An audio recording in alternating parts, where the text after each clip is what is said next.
afternoon, everyone. Welcome to lecture number 5 of Fast Track Batch of CA Foundation, May 21, Principles and Practices of Accounting. कल के lecture में मेरे पास आपने capital expenditure, revenue expenditure, deferred revenue, capital receipt, revenue receipt, ये सारी चीजें आपने एक बार मेरे से समझ ली थी और मैंने आपको होमवर्क दिया था कि घर से आप प्लीज पढ़ के आइए आईसीआई स्टडी मटेरियल की इलस्ट्रेशंस को भी और जो हमने आपको मटेरियल प्रोवाइड किया हुआ है उसको भी। तो डाउट्स आई हैं कुछ स्टडी मटेरियल का page number 1.60, illustration number 1, point number 4. Amount spent as lawyer's fee to defend a suit claiming that firm's factory belonged to the plaintiff's land is a capital expenditure. एक बार मैंने class में पूछा है plaintiff क्या होता है, बच्चा कहता है सर किसान। वो पेजेंट होता है, वो अलग होता है वर्ड, प्लेंटिफ अलग होता है। प्लेंटिफ लॉ का वर्ड है जो केस जो कर रहा होता है कि जिसके अगेंस्ट हुआ होता है, जो केस फाइल करता है वो प्लेंटिफ है और जो उसको बचाता है वो डिफेंडेंट है। अब हम लोग डिपेंडेंट होंगे, हमने अमाउंट स्पेंड करी है, लॉयर को फीस पे करी है और कोई ना सूट क्लेम कर रहा है कि जो जहां पे मैंने फैक्ट्री बनाई हुई है बिल्डिंग, उसका जो लैंड है वो लैंड पे कोई आदमी क्लेम कर रहा है कि वो लैंड उसका है। तो पहले क्वेश्चन समझ में आया। अब सोचिए जो लॉयर फीस आपने पे करी, क्या ये कोई नया कैपिटल एसेट या कोई फिक्स्ड एसेट अक्वायर करने के लिए करा है? नो, ना नया अक्वायर हो रहा है, ना परचेज हो रहा है, ना इंस्टॉल हो रहा है, ना रेडी फॉर यूज हो रहा है। ये तो ऑलरेडी आपकी बिल्डिंग चल रही थी। अगर ये आप केस जीत भी गए तो भी जो बिल्डिंग पहले आपकी थी वो बिल्डिंग आपकी ही रहेगी। तो ये सिर्फ मेंटेन करने का एक्सपेंडिचर है, इसलिए रेवेन्यू एक्सपेंडिचर है।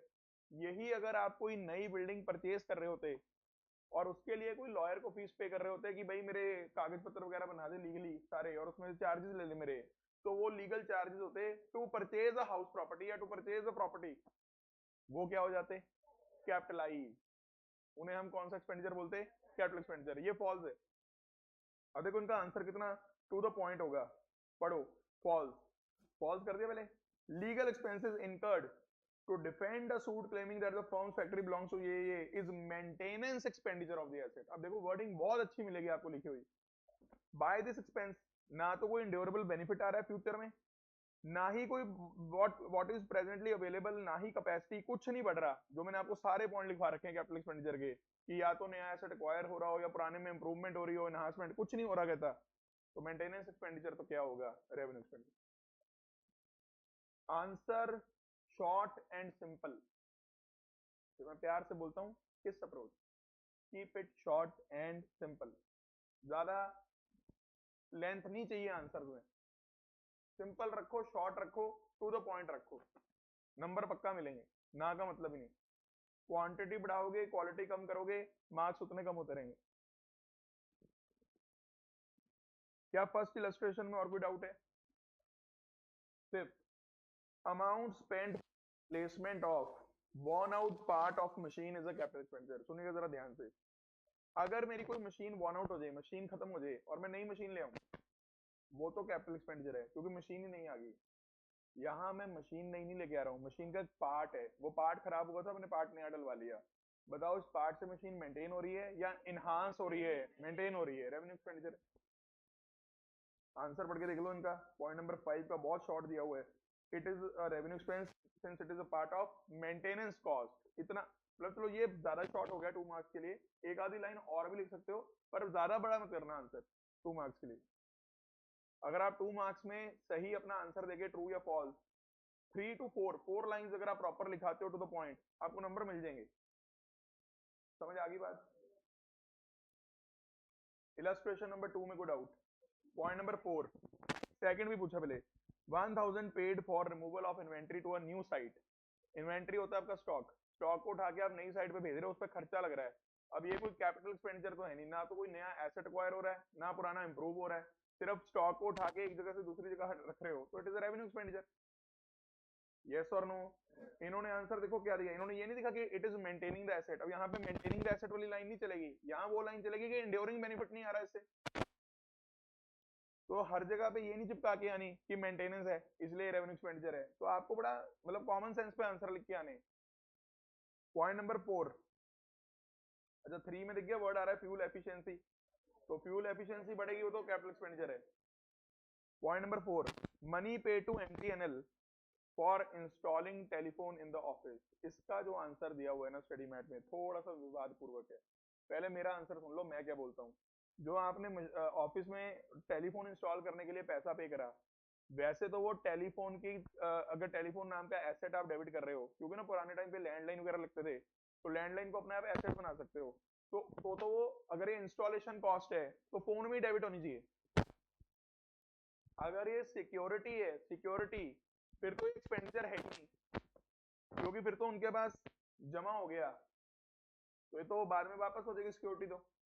अब ऐसे में एक पॉइंट और है, मुझे देखने दो, इलस्ट्रेशन एक और में है सेम पॉइंट।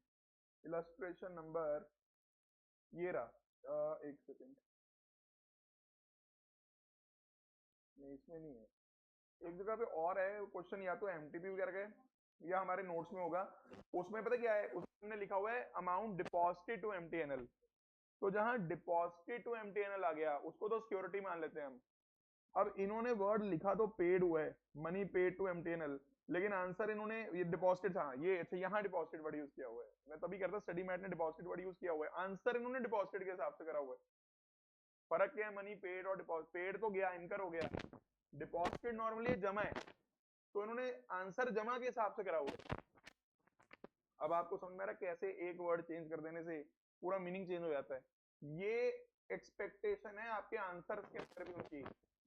बच्चा अगर फेल होता है ना, बहुत बच्चे अगर सीए फाउंडेशन में या इंटर में फेल होते हैं, मैं हमेशा कहता हूँ बच्चों का सोचने का या समझने का नजरिया गलत नहीं है, उनका लिखने का नजरिया कई बार बहुत गलत है, क्योंकि लिखने में इंटरप्रिटेशन बहुत अलग अलग हो जाती है।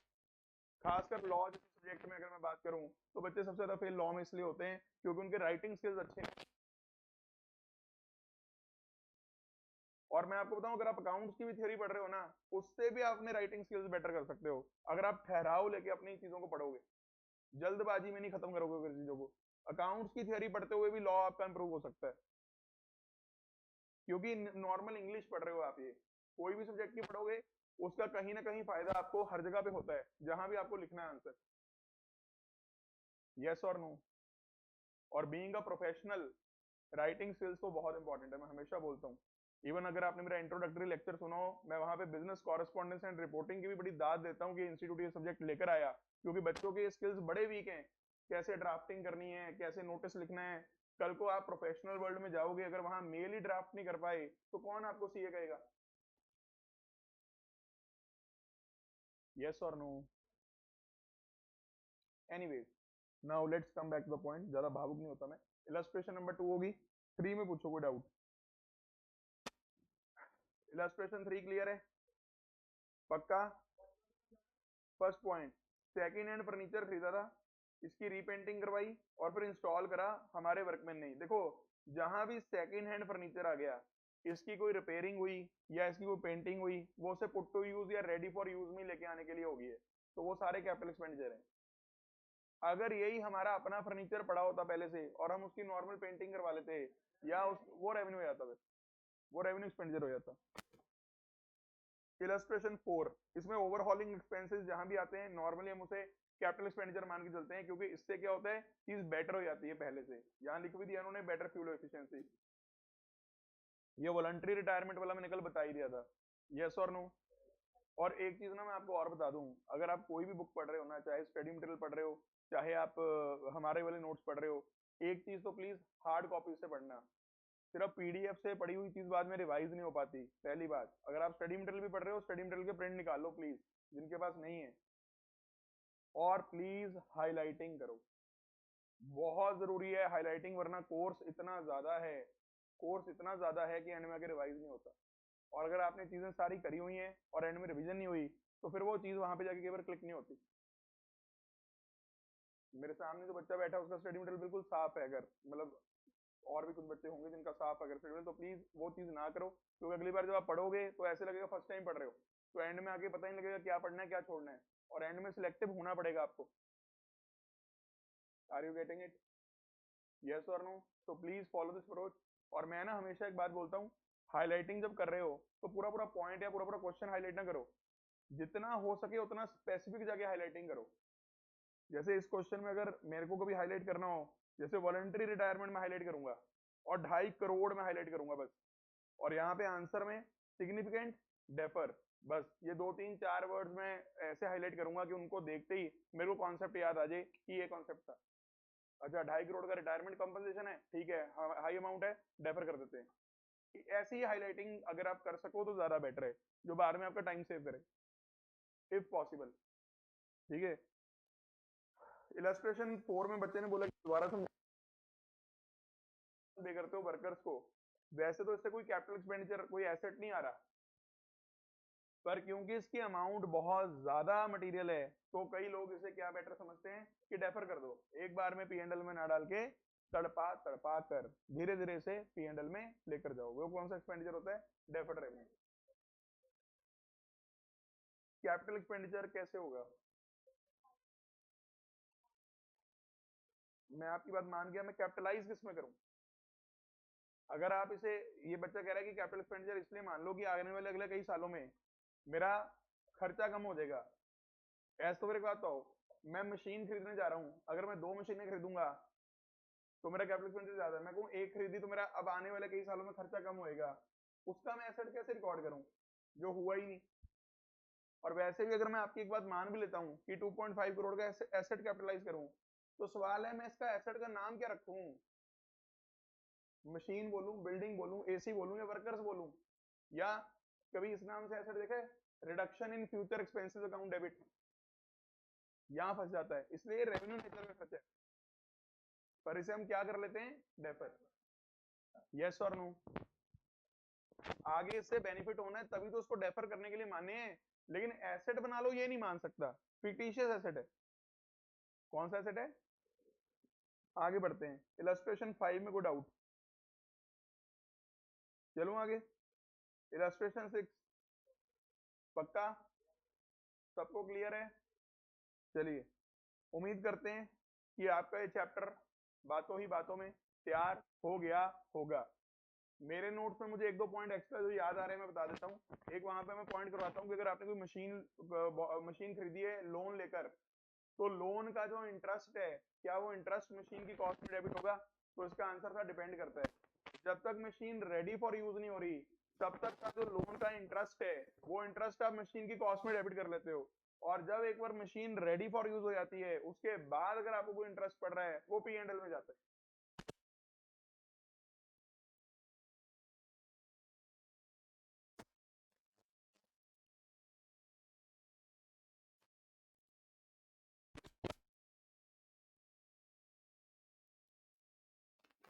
अपने आप में एक एसेट है।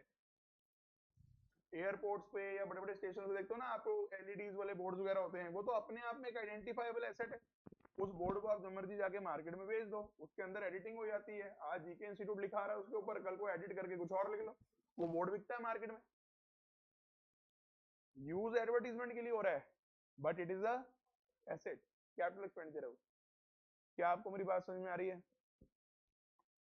अब मेरे ख्याल में आगे बढ़ना चाहिए। ठीक है, अगर कोई और डाउट किसी के मन में चल रही है तो पूछ सकते हो। हाँ पूछो पूछो पूछो, पॉइंट बोल दो।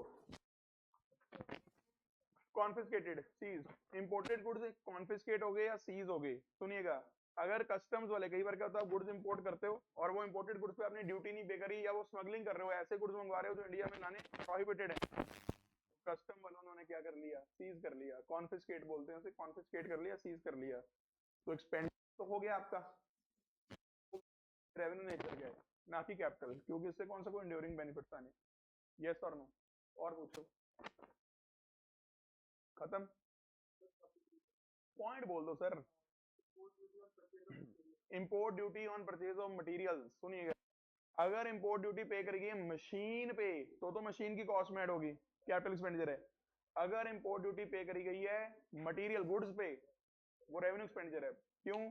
ट्रेडिंग में जाएगी, डायरेक्ट कॉस्ट है, गुड्स की कॉस्ट का पार्ट है, ट्रेडिंग में डेबिट होगी तो क्या हो गया? Revenue expenditure. Material goods, material को गुड्स ही बोलो, गुड्स को मटेरियल ही बोलो। गुड गुड गुड, हाँ पूछ ही जाओ। एंट्रेंस फीस पे करेगी है किसी क्लब को या किसी चैरिटेबल वालों को, एंट्रेंस फीस में क्या होता है सुनिएगा, ये कैपिटल रसीद ट्रीट कर लेते हैं कई लोग। क्यों? एंट्रेंस फी एक बार पे करनी होती है, आगे कई साल तक सर्विसेज क्लब वालों ने, तो जो एंट्रेंस फी वो शुरू में लेते हैं, कई लोग इसे क्या कर लेते हैं? कैपिटलाइज कैपिटल रसीद मान लेते हैं। लेकिन कई जगह पे काउंटिंग पॉलिसी क्या होती है कि उसको रेवेन्यू ट्रीट कर लो, तो इसमें दोनों आंसर फिट हो जाते हैं। एज पर ऑप्शन आपको देखना पड़ेगा। और बोलो।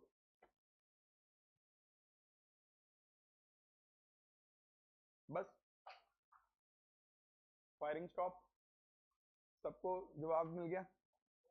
हाँ जी, बोलो बोलो बोलो सर, फिर फायरिंग स्टार्ट होगी।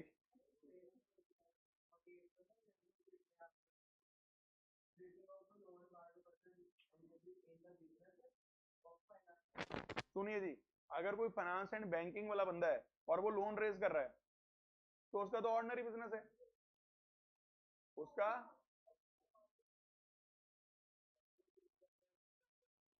हाँ, मैं वही कह रहा हूँ कि अगर वो ऑर्डिनरी, जैसे मैंने कहा नहीं, जो फर्नीचर डीलर है, ऑर्डिनरी उसका फर्नीचर खरीदना बेचना है, तो उसके लिए वो रेवेन्यू नेचर हो जाती है।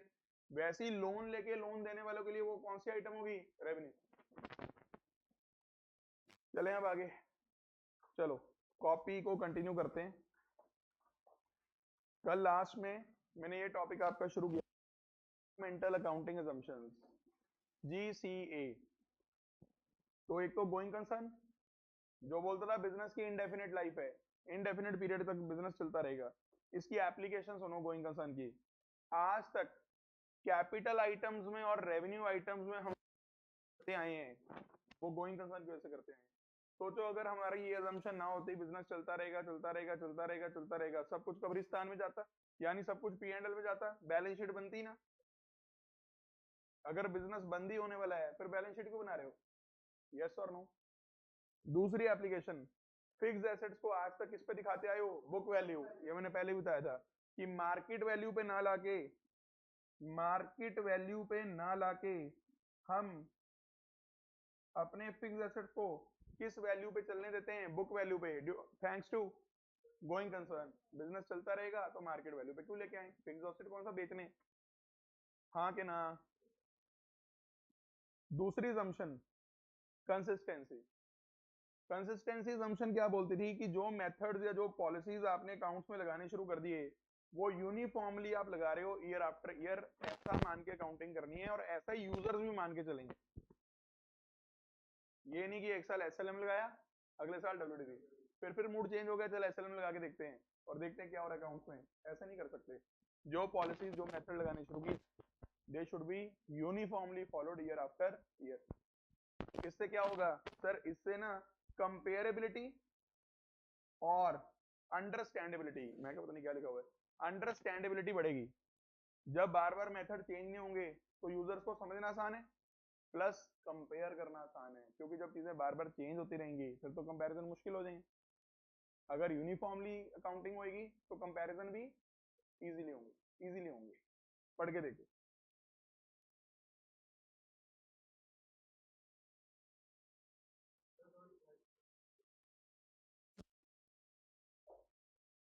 थर्ड पॉइंट पढ़िए क्या है। थर्ड पॉइंट हमारा है जी अक्रूवल। एक्रूवल असम्पशन क्या बोलती थी? एक्रूवल असम्पशन क्या बोलती थी? एक्रूवल असम्पशन बोलती थी कि भाई जैसी ट्रांजैक्शन अकर हो जाए उसे रिकॉर्ड कर दो, बिना उसकी सेटलमेंट देखे। ठीक है, तो कैश में चीज सेटल हुई है नहीं हुई है उससे फर्क नहीं पड़ता। और एक्रूवल असम्पशन की ही एप्लीकेशन है कि आज तक आप अकाउंट में आउटस्टैंडिंग, एडवांस मत बोलना यहाँ, क्योंकि एडवांस एक्रूवल की वजह से नहीं, एडवांस तो पीरियोडिसिटी और मैचिंग की वजह से भी आते हैं, लेकिन आउटस्टैंडिंग और एक्रूवल ये मेनली किसकी वजह से आते हैं? एक्रूवल। क्योंकि सोचो ना, आउटस्टैंडिंग मतलब अभी पे नहीं हुआ, एक्रूवल का रिकॉर्ड करो। एक्रूड इनकम मतलब अभी रिसीव नहीं हुई, एक्रूवल का रिकॉर्ड करो। पर एक्रूवल ये थोड़ी कहेगा एडवांस पे करा रिकॉर्ड करो। एडवांस वगैरह, प्रीपेड वगैरह, पीरियोडिसिटी, मैचिंग, उनकी वजह से आता है ज्यादा, क्योंकि मैचिंग कहेगा भाई इस साल का नहीं अगले साल के, ऐसे एसेट में दिखाओ, एडवांस है। यस और नो? कुछ अन्य अकाउंटिंग प्रिंसिपल और कॉन्सेप्ट, कुछ अन्य अकाउंटिंग प्रिंसिपल्स में क्या क्या आ रहा है गौर कीजिएगा। पहला principle, business entity, counting entity, separate entity, तीन चार नाम है इसके। एप्लीकेशन इसकी मैं आपको पहले ही बता चुका हूँ। कैपिटल को कंसीडर किया जाता है लाइबिलिटी, वैसे इसका मतलब क्या होता था कि बिजनेस अलग है और ओनर अलग है, ये मान के काउंटिंग करनी है, और हमने किसके पॉइंट ऑफ व्यू से काउंटिंग करनी है? दूसरा प्रिंसिपल है जी मनी मेजरमेंट प्रिंसिपल। सिर्फ उन्हीं ट्रांजेक्शन्स को हम अकाउंट्स में रिकॉर्ड करेगा जो मनी में मेजर हो सकता है। जो मनी में मेजर नहीं होगा वो अकाउंट्स में उसका जगह नहीं होगा। क्वालिटेटिव एलिमेंट्स का कोई जगह नहीं है भाई। मैं हमेशा क्लास में पूछता हूँ फेस टू फेस क्लास में कि भाई ये जितने बच्चे हमारे क्लास में भी आए हुए हैं, कितने बच्चे होर्डिंग देख के आए हो? हाथ खड़े करो। कोई नहीं हाथ खड़ा करता। कितने बच्चे एडवर्टीजमेंट कोई पैम्फलेट से या यूट्यूब की एड से आए हो? बहुत कम बच्चे हाथ खड़ा करेंगे। और अगर मैं पूछूं कितने बच्चों के नोन यहाँ पे कोई पहले पढ़े हुए हैं या किसी से पता लगा, रिकमेंडेशन जिसे हम बोलते हैं, रेफरल जिसे हम बोलते हैं, तो कितने बच्चे हैं जिनको किसी ने बताया कि जीके इंस्टीट्यूट में जाके पढ़ाई कर ले भाई? हाथ खड़े करो एक बार जरा। मैक्सिमम बच्चा, मेजोरिटी बच्चा। तो आप सोचो हमारा जो पुराना बच्चा यहाँ से पढ़ के जा रहा है वो भी आगे कहीं ना कहीं हमारे को आगे बिजनेस में हेल्प कर रहा है। आपसे भी हम यही उम्मीद रखते हैं, ठीक है। अब पर क्या ये जो बच्चा आगे के आगे रेफरेंसेस दे रहा है या कस्टमर अगर हमारा लॉयल है हमारे साथ कि हाँ भाई हमारा अच्छा हुआ तो हम आगे भी रिकमेंड करें, क्या इसकी जगह हमारी बैलेंस शीट में एसेट्स में आती होगी? नो। क्योंकि क्वालिटेटिव एलिमेंट हम बुक्स में रिकॉर्ड नहीं कर सकते। मनी मेजरमेंट प्रिंसिपल कहेगा आप इसे मनी में मेजर नहीं कर सकते। सिमिलरली अगर हमारा स्टाफ सिंसियर है, हार्ड वर्किंग है, लॉयल है, उसकी अलग से कोई एंट्री नहीं हो सकती। क्या आपको मेरी बात समझ में आ रही है? मैं ह्यूमन रिसोर्स में क्लास में पूछता हूँ, इस क्लास में भी जहां बैठे हो तो कौन कौन से एसेट आपको नजर आ रहे हैं? बच्चा बोलता है फर्नीचर, प्रोजेक्टर, एसी, ये क्या नाम है, पंखे पंखे हैं, कैमरे लगे हुए हैं, माइक, लैपटॉप है सर, आपका ये लैपटॉप का सारा जुगाड़ है। ये सारा कुछ बच्चे को फर्नीचर में दिखता है, उसमें दिखता है, एसेट्स में दिखता है, समझ रहे हो? लेकिन एक चीज बच्चा कभी सोचता ही नहीं, जो टीचर सामने खड़ा है उसकी वजह से भी तो बिजनेस में बेनिफिट हो रहा है। लेकिन हम उस तरह कभी प्रोग्राम ही नहीं हुए कि टीचर भी एसेट है। क्योंकि हम लोग शुरू से क्या बोलते हैं? Money measurement. आप सोचो अगर यहाँ पे मैं टेबल चेयर की जगह ना बेड भी लगवा दूं, उसमें गद्देदार सोफे सब कुछ करवा दें और यहाँ पे ना एक पूरा प्रॉपर एक डॉल्बी साउंड सिस्टम और पूरा थिएटर जैसा माहौल बना दें, लेकिन अगर टीचर पढ़ाने वाला नहीं होगा आप बैठ नहीं सकते यहाँ रोज। नहीं समझे मेरी बात? पर फिर भी सोचो टीचर नाम का एसेट बैलेंस शीट में आता नहीं। क्यों नहीं आता? Money measurement principle. क्या आपको कोई बात समझ में आती है? हाँ के ना? क्लियर है? सर ऐसे तो पूरे बड़ा बेकार प्रिंसिपल है। यही है जो फॉलो करना पड़ेगा। पढ़ो, एप्लीकेशन देखो।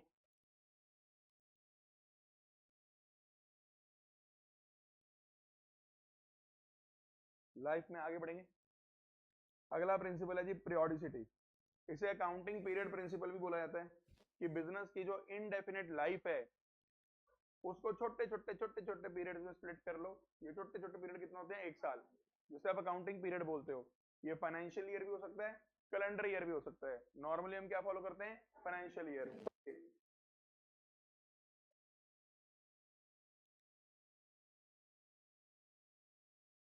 Full disclosure principal.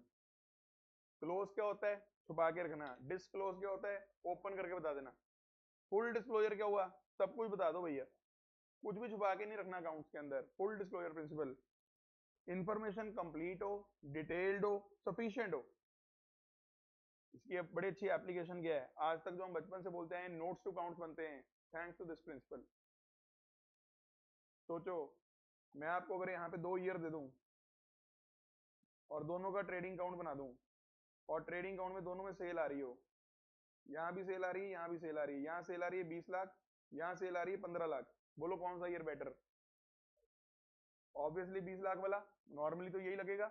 लेकिन अगर मैं ट्रेडिंग में ये जो दूसरे साल का ट्रेडिंग है इसके नोट्स में डाल दूं, ये 2020-21 है, कोरोना काल वाला ईयर, इसके नोट्स में नीचे जाके 6 महीने बिजनेस चला ही नहीं क्योंकि लॉकडाउन था, तो आप पता क्या बोलोगे? आपका डिसीजन चेंज हो जाएगा। आप कहोगे पिछला साल पूरा साल काम करके 20 लाख की सेल हुई, इस साल आधा साल काम करके 15 लाख की सेल हुई, तो देखा जाए बिजनेस डाउनफॉल में नहीं जा रहा। तो नोट्स ने आपका डिसीजन चेंज करवा लिया, क्योंकि फुल डिस्क्लोजर हुआ तो आपका डिसीजन चेंज हो गया। यस और नो? समझ आ रही है बात? अब फुल डिस्क्लोजर को ना समझ लेना कि ये मटेरियलिटी के अगेंस्ट है।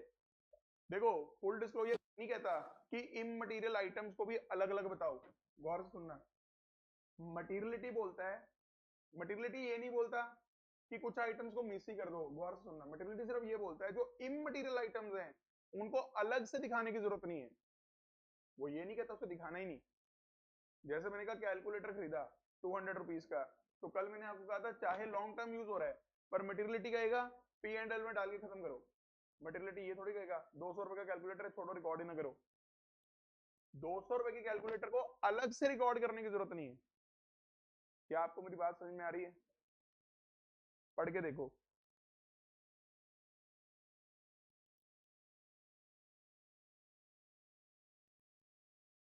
एग्जाम्पल भी कवर हो गया।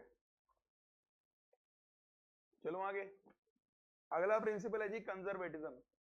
कंजर्वेटिज्म को हम और क्या बोल सकते हैं? Application of prudence. जैसे अकाउंट्स में, सॉरी इकोनॉमिक्स में हम लोग रैशनल रैशनल बोलते हैं, अकाउंट्स में हम लोग क्या बोलते हैं? प्रूडेंट। अकाउंटिंग करो प्रूडेंस के साथ, होता है जो फ्यूचर में होने वाले प्रॉफिट्स के लिए पहले से मन में लड्डू ना फोड़ने लग जाए, बल्कि फ्यूचर में होने वाले जो लॉसेज हैं या घाटे हैं उसके लिए तैयारी पहले से कर लो। But it does not mean कि नेगेटिव थिंकिंग वाले बंदे बन जाओ, थिंकिंग पॉजिटिव ही रखनी है, पर थोड़ा रैशनल हो जाओ कि यार अगर आगे जाके लॉस हो सकता है तो उसके लिए तैयारी पहले से कर लो।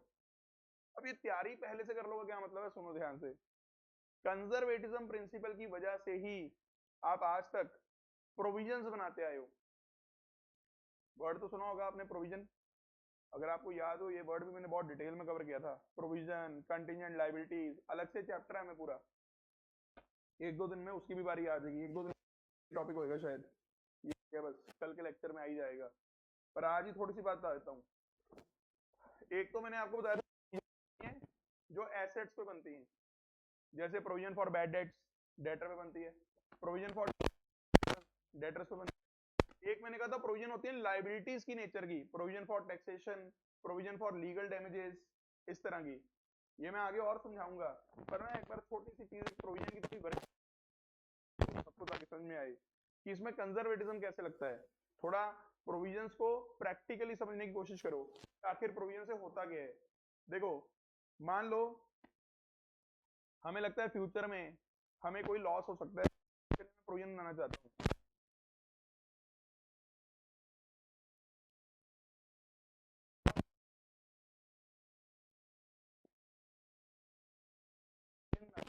आगे जाके हम केस हार जाएंगे, उसके लिए हमने क्या बना ली? प्रोविजन। अब इसमें कंजर्वेटिज्म काम कैसे करता है? जब आप पी एंड एल में प्रोविजन डेबिट करते हो, गौर कीजिए सारे बच्चे, इससे हमारे प्रॉफिट्स, जो नेट प्रॉफिट होते हैं वो कम हो जाते हैं। और बताओ कैश बढ़ता है या कम होता है? कैश पे कोई फर्क नहीं आता, क्योंकि ये सिर्फ एक बुक एंट्री है, इसे ना बोलते हैं बुक एंट्री। किताबों में, किताबों की एक एंट्री है बस, P and L two provision. ना तो पैसा आज आया ना पैसा आज गया, क्योंकि पैसा तो फ्यूचर में जाना है, हाँ कि ना। लेकिन आपको पता है ये एंट्री करते ही जब आपने प्रॉफिट्स अपने कम कर लिए, जब आपने अपने नेट प्रॉफिट की फिगर को कम कर लिया, तो अब जो शेयर होल्डर्स होंगे या जो ओनर होगा उसको डिविडेंड कम डिस्ट्रीब्यूट होगा, क्योंकि प्रॉफिट्स में से ही डिविडेंड लेके जाएंगे वो। और जब डिविडेंड कम डिस्ट्रीब्यूट होगा तो एक तरह से पैसा बिजनेस में रिटेन होगा, होगा कि नहीं होगा? तो फ्यूचर में होने वाले लॉस की तैयारी आपने आज ही कर ली पैसा रिटेन करके। प्रोविजंस का ये कंसेप्ट है। आर यू अंडरस्टैंडिंग और नॉट? देखते हैं, ये जो कॉन्सेप्ट मैंने समझाया अभी, यही सेम कंसेप्ट एक और चीज पे भी लगता है जो मैं आपको पढ़ा भी चुका हूं पिछले फास्ट ट्रैक क्लासेस के अंदर। देखते हैं कौन रिलेट कर सकता है, रेज योर हैंड्स जो बताना चाहे। सेम यही कंसेप्ट कि किसी में पैसा हम रिटेन करते हैं, यही चीज करके हाथ खड़ा करेंगे जो बताना चाहेंगे। डेटर्स, डेटर्स में प्रोविजन फॉर बैड डेट्स, चलो वो वैसा भी मैंने पढ़ाया नहीं, अगर आपने नोटिस किया हो। प्रोविजन फॉर बैड डेट्स में भी ये चीज होती है, मैं मानता हूँ, क्योंकि जो फ्यूचर में डेट बैड होना होता है उसके लिए हम आज ही पैसा रख लेते हैं, मान लेता हूं, पर मैं कुछ और सुनना चाहता हूँ, आपस में डिस्कशन नहीं, आपस में डिस्कशन नहीं।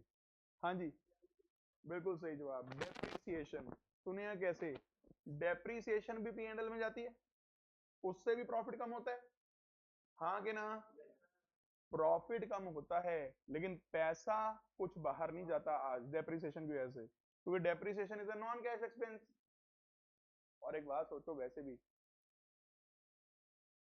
30,000 का एसी लिया, 1 साल 2 साल 3 साल चला, 3 साल बाद खत्म। क्या चौथे साल के बिगिनिंग में दोबारा एसी के लिए पैसा होना चाहिए कि नहीं होना चाहिए? क्योंकि एसी तो लगाना है। 3 साल खत्म होने के बाद एसी के, तो चौथे साल में भी तो एसी चाहिए, वरना बिजनेस डाउन हो जाएगा अगर एसी नहीं लगवाओगे।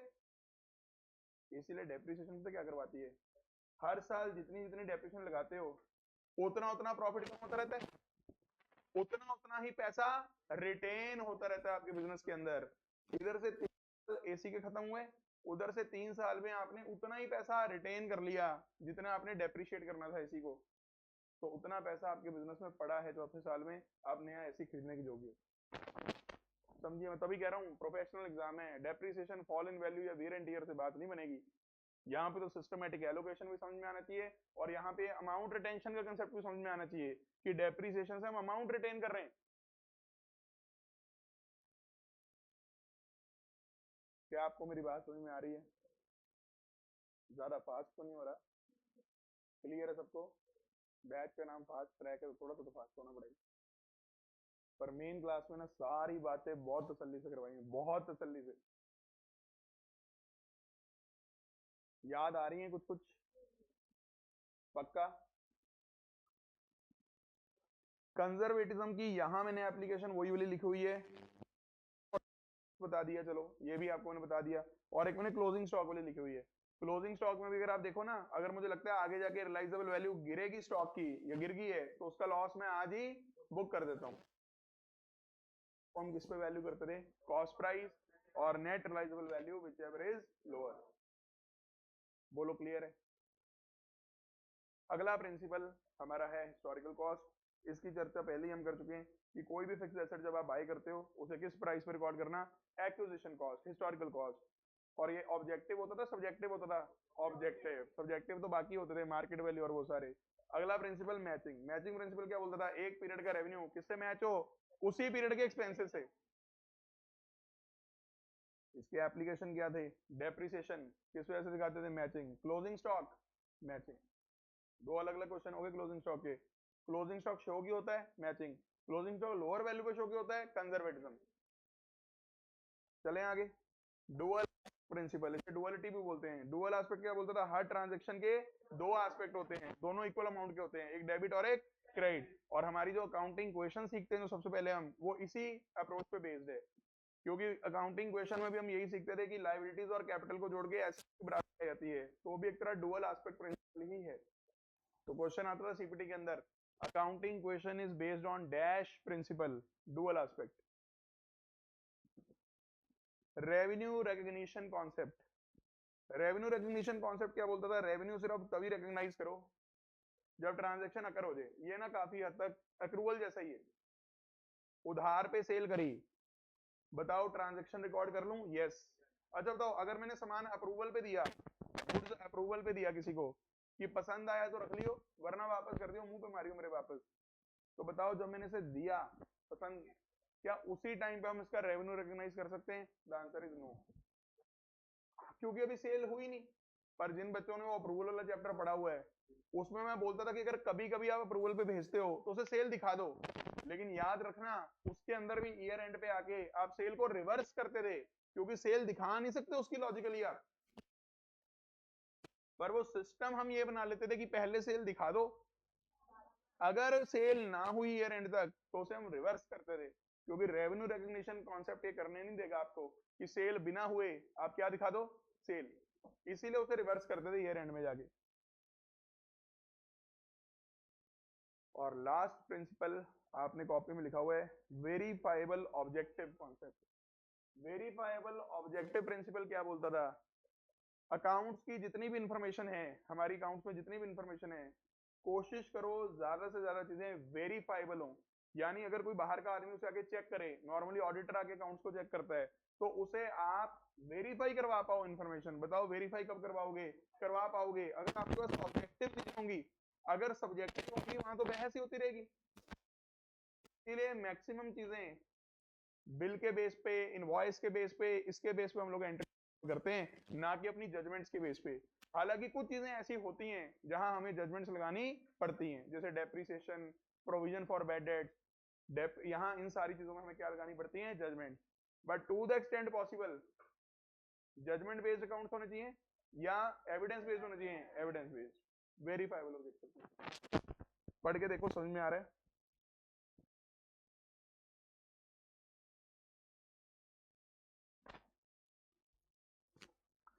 और नो,